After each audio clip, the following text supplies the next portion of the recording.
দুঃখের সাথে এই কথাটা বলতে হচ্ছে, মাইলস্টোনের যে ঘটনা, এই ঘটনার জন্য সবাই প্রথমে দোয়া করবেন। আর একটা বিষয় জানতে পারছি, আমি জান্নাতের কারণে যাইতে পারি না, জান্নাত যেহেতু অসুস্থ। তো আমার যারা পরিচিতরা গিয়েছে ওখানে একটা জিনিস ফেস করছে কি, যে সিনজালার রিক্সাওয়ালারা নাকি ভাড়া বাড়ায় দিচ্ছে। 40 টাকা রিক্সা ভাড়া 100 টাকা 150 টাকা, সিনজিরা হচ্ছে 100-150 টাকার ভাড়া 200, 400, 600, 800 টাকা এরকম পর্যন্ত নিতেছে, এরকম করতেছে। আর আরেকটা বিষয় হচ্ছে, মানুষ প্রচুর পরিমাণ সেলফি ভিডিও নিয়ে, আমি আসলে ভিডিও নিয়ে ব্যস্ত, এরকম একটা দেখতে পারলাম।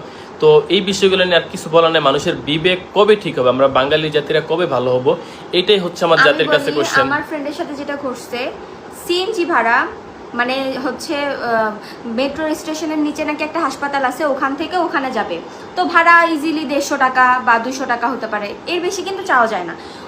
ওনারা সব সিএনজি ওয়ালারা চাচ্ছে 1000 টাকা ভাড়া, প্লাস রিক্সায় 30 থেকে 40 টাকা লাগে। বাঙালিদের আর কিছু বলার, বাঙালিদের হচ্ছে বিবেক বোধ দেখে দিন দিন মানে কিছু বলার নাই। এই দেশের কি একটা অবস্থা হচ্ছে, বন্যার সময় দেয় মোমবাতির দাম বাড়ায়, আর বিপদ আপদে হইলে রিক্সাওয়ালারা সিএনজিওয়ালারা। যাই হোক, এগুলা টোটালি ঠিক না। আমাদের মেন্টালিটি এবং বিবেক বোধ চেঞ্জ করা উচিত। যদিও মনে হয় না আমরা কোনোদিন আমরা মনে হয় চেঞ্জ হতে পারবো না, আমরা জাতি হিসাবে এরকম না। এই সময় উচিত ছিল ফ্রিতে সার্ভিস দেওয়া। যাই হোক, সবাই বাচ্চাদের জন্য দোয়া করবেন, যারা যারা সেখানে ছিল সবার জন্য দোয়া করবেন। দোয়া ছাড়া আর কিছুই দেওয়ার মতো নাই, এতটুকুই।